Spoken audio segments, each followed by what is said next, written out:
So what is going on, guys? Today we got an insane Necromancer build I want to show you. So for our race, I definitely recommend running Dark Elf here over everything else. Dark Elf is just the best race for this build. You can run other races like Wood Elf or High Elf. And let's jump into our attributes. For attributes, we're running all our points into stamina here to get that crisp 25k max stamina, 30k max health, and 17.5k max magicka. 1k mag recovery, 1700 stamina recovery, 4600 weapon and spell damage with 15% crit. Our spell penetration is 4600. Our spell and physical resist will be 15k and 1800 crit resist. Our stats fully buffed up will be 2500 stamina recovery, 1100 mag recovery, 6000 weapon damage with 27% weapon critical, and 24k physical and spell resistance. For our Mundstone here, I am running the Serpent. I chose to run the Serpent here for the extra stamina recovery it gives me. I think it's very good, and I really love the sustain that this Mundstone will give you. But if you want to be a bit more tankier, the Lady is another good choice. Or if you want a bit more damage, you can choose to rock the Warrior. Smoke Bear Haunch will be the food of choice. You can run Jules a Mistral, that is the poor version of this food.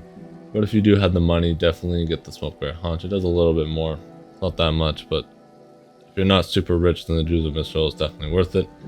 Yeah, the stat difference is very minor, so get Jules of Mistral if you are a poor man. Vampire Stage 3 is a must for every PvP build. That is simply just because of the Undeath passive right here. Reduces your damage taken up to 30% based on your missing health. It is just too good to pass up, in my opinion. Our advanced stats here, our break free cost will be 5k, roll dodge is 3600. We got no crit here, 6%, and no critical healing at 6%. For our potions here, since they are very important, we are running Essence of Weapon Power. You gain Major Brutality, which increases your weapon damage by 20% for 50 seconds. And then you get Major Savagery and gives you a nice bit of stamina. This is a must for this build just simply because you don't have the skill slots to run a Major Brutality and a Major Savagery skill. So I definitely recommend running those potions instead. And since we are running those potions, it is more important that we get the Alchemy passive in here. Our potion effect lasts 30% longer to make sure we have 100% uptime on our Major Brutality and our Major Savagery. Then on to our sets here. For our first set, it will be Master Perfected Dual Wield.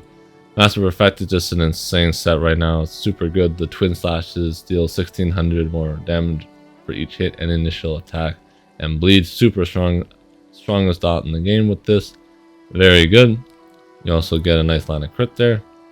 I'm running Charge, Restore Stamina, and Necrom, Restore Stamina. The reason I chose to run this is just simply because I love the sustain that this gives you, but you can definitely get away with running Poisons here instead, so just keep that in mind. For our back bar here, I'm running Defending with Absorb Stamina once again, just for the extra sustain. If you want, you can run Poisons here instead as well, just totally up to you. And then it will be the Vase Strand Ice Staff. Ice Staff is a must for the extra blocking it gives you. The Ice Staff reduces the cost of blocking by 36% and increases the amount of damage you can block by 20%. Ice Staff is very good just for that reason alone. And then the Vase Strand is another very, very strong dot that you can apply to your opponents. And I chose to run Defending here. I'll go into that more later, but I don't think power on this build is worth it whatsoever, so you definitely should run Defending. We're running One Piece Trainee for the extra max health, and One Piece Druid Sash here for the extra max health once again. Our 5-piece will be Dragon's Appetite. This set is very, very good in my opinion, just simply because the 2, 3, and 4-piece are very good, as well as the 5-piece here. The 5-piece is really where the set becomes like very, very strong. Increase your damage done to bleeding enemies by 225. So this is basically a Draugr, it's just a little bit worse damage. But the big thing about this set that I think is underrated is that you get a 5000 health heal every 5 seconds for doing nothing. I think that is very good, that every 5 seconds you can heal yourself for 5k. Of course in PvP technically it's 10k, but in PvP it will only be 5k every 5 seconds. Very good. Definitely do not underestimate that part of the passive, or yeah, part of the passive of the set. Super good, and just gives you a bunch of damage on top of that. Like I said, just a little bit worse than Draken's damage. Very good set. And then for our mythic here, running Sea Serpent's Coil. I chose to run this just simply because this gives us just the most overall damage. From the Major Berserk, it gives us 10% more damage, and increasing our weapon and spell damage by 430 is just too good to pass up. Yes, the snare kind of sucks, but we can get around that through like bunny hopping and stuff like that. And then for our monster set here, it will be Gerald's Mountain War Chief. This set is very, very strong. on Necromancer in my opinion. I haven't tested this on every class, but it's super good on Necromancer in my opinion. You reduce the enemy's healing by 35%. This is massive because this can also stack with Major and Minor Defile. So we have Major Defile here, we can reduce their healing taken by another 16%. So with this fully up and blast bones on them, we reduce the enemy's healing by 51%. And then if you can get Minor Defile, you can go all the way up to 59% healing reduction if you want to run. I can't remember if it's poison or disease on your weapons here, but that will proc Minor Defile onto your opponent, which will just give you so much healing reduction. It is just insane. Which basically makes it so they can't heal whatsoever. Whole nother massive damaging set in on itself.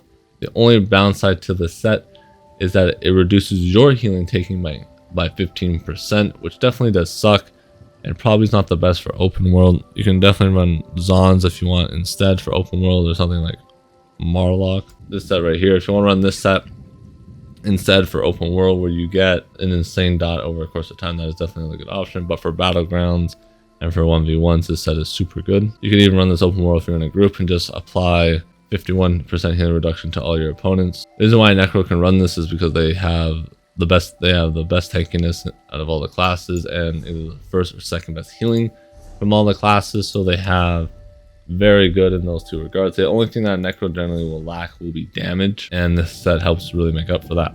For our traits here on Agility will be all infused weapon and spell damage, by the way. This gives us the most overall damage. Running 1 light, 3 medium, and then 3 heavy. Running impen on our waist, hands, legs, and feet here. And then reinforce on our shoulder, helmet, and chest, all prismatic glyphs as well.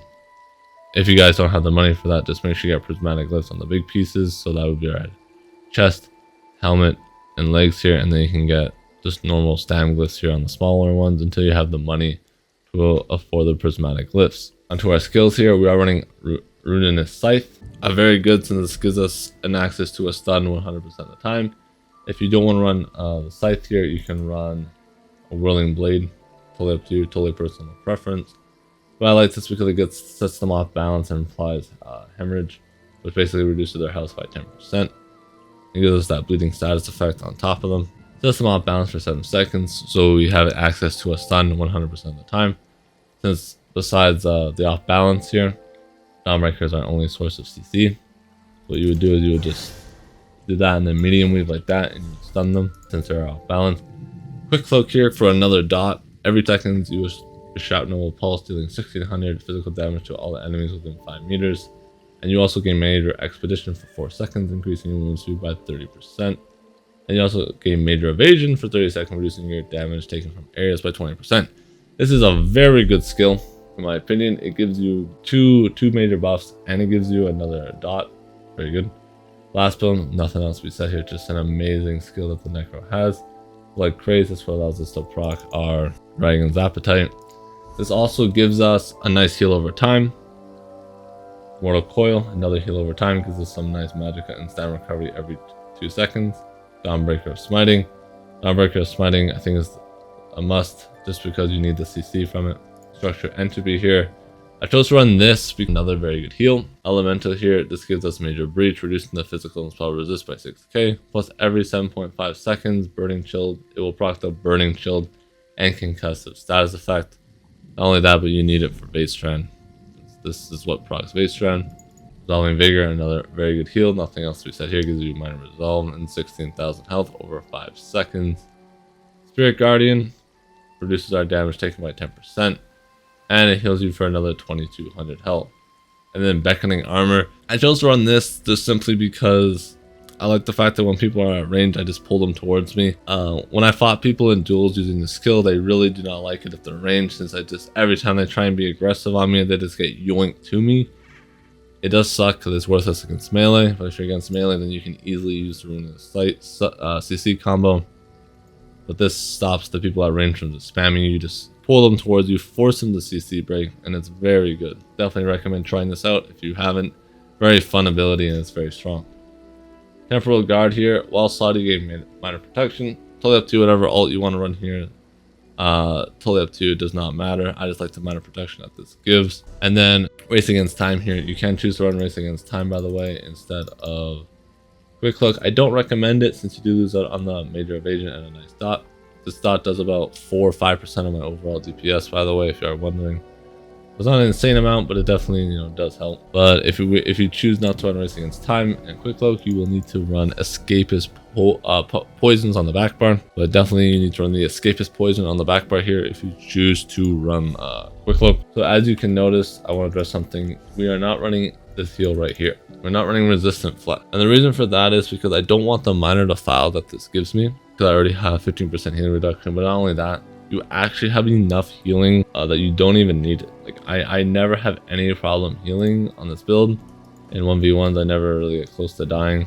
You just either I kill them or it just turns into a standstill. And that's it, simply because you have entropy ticking, right? I'll just prop up this. So you have entropy. This is a 15 health. Heal every 2 seconds. You have vigor going. You have spirit guardian going. You then have mortal coil going. Then you have blood craze ticking. So you have 1, 2, 3, 4, 5 heal over times. And then on top of that, you also get a 5k heal every 5 seconds from Dragon Appetite. So you have technically 6 heals over time.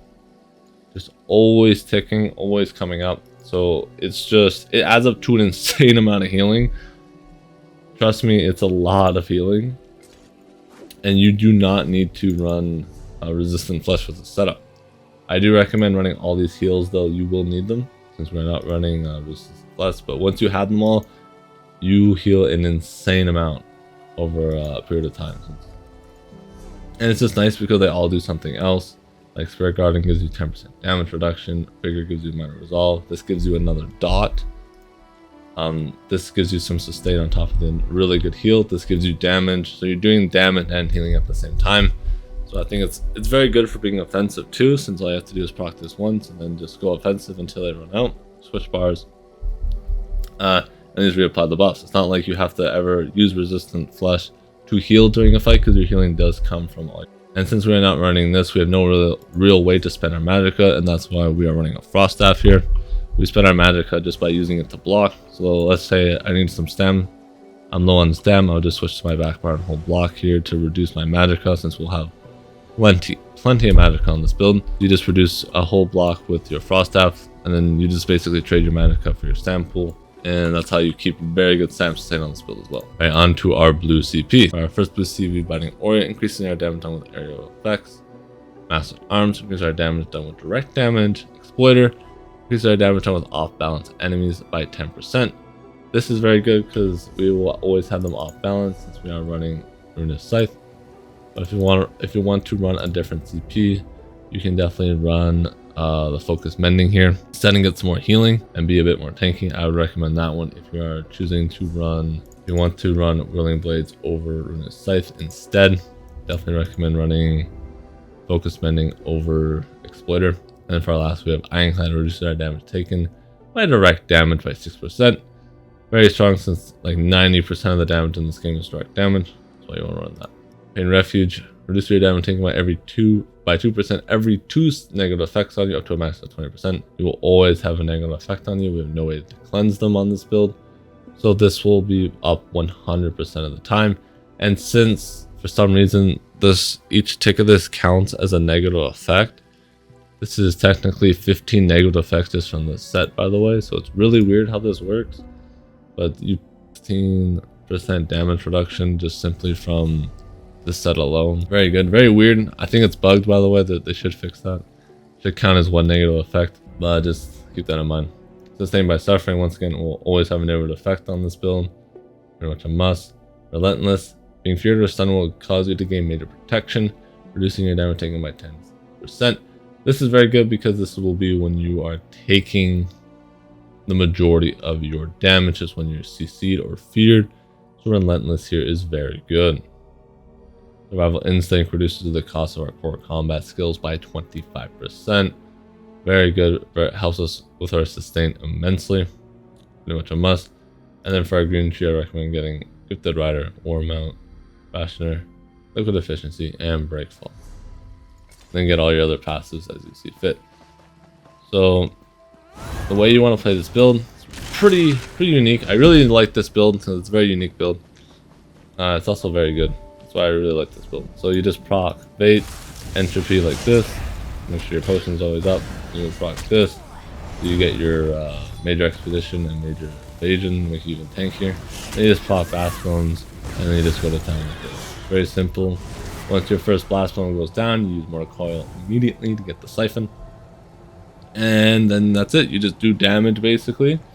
You just keep damaging him with Runa's Siphon, and once your abilities come off cooldown, as you can see here, everything, you don't have to switch to your back bar until basically your Spearmender goes down. So every 15 seconds, you can basically aggressive for over 10 seconds straight.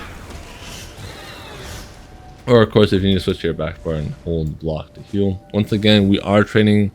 You do want to hold block to switch our stamina out here. I'll show you. So if we have no stamina like we do now, right, you just want to switch to this bar and hold block and just proc this stuff. This is all Magicka stuff, as you can see. We're just trading out our stam for our Magicka pull here. And just medium weave occasionally as well to get more stam back. And that's basically how you sustain on this build. This build's very fun. I definitely recommend trying this. It's a very unique build because you have a lot of dot pressure, you have a lot of heal over times, and then you're also just reducing your enemies healing by 51%, 100% of the time. It's just insane in my opinion. Guy I was fighting did not get one tick over 3k, over a 3k vigor. Like, he was just not healing whatsoever with this setup. It's very annoying to go against, and you can do it to multiple people. So all you would have to do is just hit them with Blast Bone, hit them with Blood Craze to multiple opponents, and then they would just have the monster set stacking on them every 0.5 seconds. Very good set. Definitely recommend trying it. And with that, if you guys do have any questions regarding the build, I'll be happy to answer anything down in the comments below. If you guys did enjoy this build or found this helpful, it would mean a lot to me. Hit that like button, subscribe, and with that, I hope you guys all have a fantastic day.